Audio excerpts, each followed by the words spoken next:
मैं आज आपको एक ऐसी स्टोरी बताने जा रही हूँ जो आपकी आंखें खोल देंगी। एक बार एक जंगल में एक मोर और एक मोरनी साथ साथ रहते थे। उनको दुख का कोई अता पता नहीं था। वो जंगल में जब से रह रहे थे तब से वो सुखी ही रह रहे थे। उनके जीवन में कभी कष्ट और दुख नहीं आया। अब वो दुख का नाम भी नहीं जानते थे। और एक दिन उनके साथ एक दुर्घटना घटने वाली थी। उनको भी इसके बारे में कोई खबर नहीं थी, क्योंकि जब सुख आता है तो दुख भी आता है। उनके सुख के दिन खत्म हो चुके थे। अब एक बार उस जंगल में एक भयंकर आंधी आई और उस जंगल में बहुत सारे पशु पक्षी मर गए। अब वो मोरनी अपने आप को कोसने लगी कि हमारी जिम्मेदारी थी उनको बचाने की, हमने उनको नहीं बचाया, अब ये सारा पाप हमको लगेगा। अब वो मोरनी रोने लगती है। फिर वो मोर बोलता है, तुम रोती क्यों हो? इसमें हमारा कोई दोष नहीं, उसका दोष है जिसने ये आंधी लाई है। इसमें हमारी क्या गलती? हम आंधी को थोड़े ना बुला सकते हैं या भेज सकते हैं। अब वो मोरनी किसी की बात सुनने के लिए तैयार नहीं थी, क्योंकि वहाँ पे बहुत सारे पशु पक्षी, चिड़िया के छोटे छोटे बच्चे और अन्य जानवर के बच्चे मर गए थे। और मोरनी को बहुत दुख भी हो रहा था।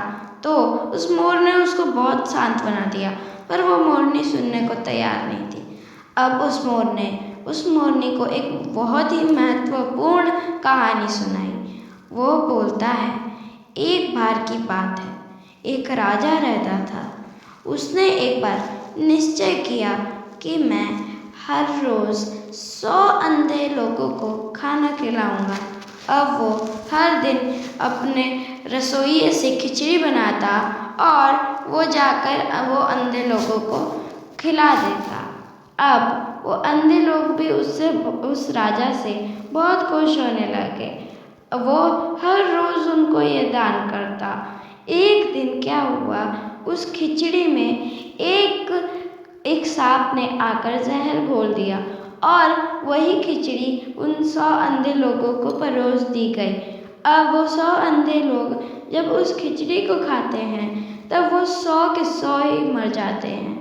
अब वो राजा गहरी चिंता में पड़ जाता है और अपने मंत्रियों से कहता है, इसका कारण बताओ, ये आदमी कैसे मर रहे हैं? तो वो मंत्री जांच पड़ताल करने के बाद बोलते हैं, इसमें किसी ने सांप का जहर मिला दिया। अब वो अपने मंत्रियों को आदेश देता है कि जाओ जहर मिलाने वाले को ढूंढो।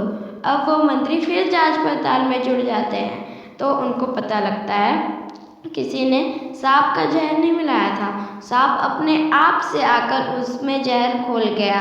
अब वो ये बात उसने राजा को बताई। अब राजा को बहुत बुरा लगा और वो बोलने लगा कि अब मैं अपने इस कष्ट और दुख, इस पाप का कैसे प्रायश्चित करूँगा। अब वो अंधे 100 लोगों को मारने का दोषी बन गया था। अब उसने राजपाट छोड़कर एक सन्यासी का रूप धर लिया और एक गांव में जाकर एक भाई बहन के घर में रुक गया। और वो भाई बहन भगवान के बहुत ही बड़े भक्त थे। बहन हर रोज़ भगवान का पूजन कर कर अपने भाई को खाना परोसती, लेकिन एक दिन बहन अपने पूजा से उठती ही नहीं। बहुत समय हो जाता है। अब उसका भाई भी अपने काम पे नहीं जा पाता, तो वो खाना के लिए कुछ नहीं ले पाते। जब संध्या को अब वो लड़की उठती है तो वो बोलती है कि भैया, मेरे सपने में एक दरबार आया और वहाँ पे एक पाप का प्रायश्चित हो रहा था कि कौन इस पाप का दोषी बनेगा। एक तरफ एक राजा था जिसने 100 लोगों को उन 100 लोगों को बस भोजन ही कराया था। उसको तो ये बात पता ही नहीं थी कि वो 100 लोगों में के खाने में विष घोल दिया गया है।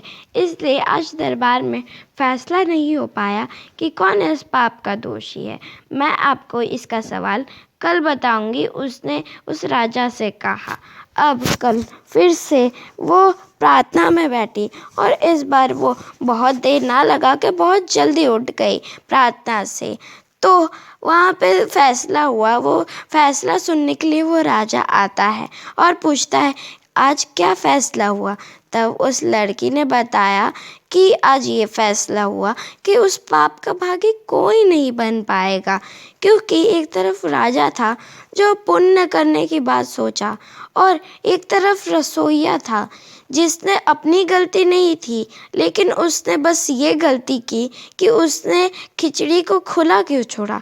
अब वो सांप की भी गलती नहीं थी, क्योंकि वो अपना पेट भरने आया था। तो आज दरबार में ये फैसला हुआ कि उस पाप का दोषी कोई नहीं होगा। अब उस मोरनी को उस बात का पता चल जाता है और उसकी आंखें खुल जाती हैं।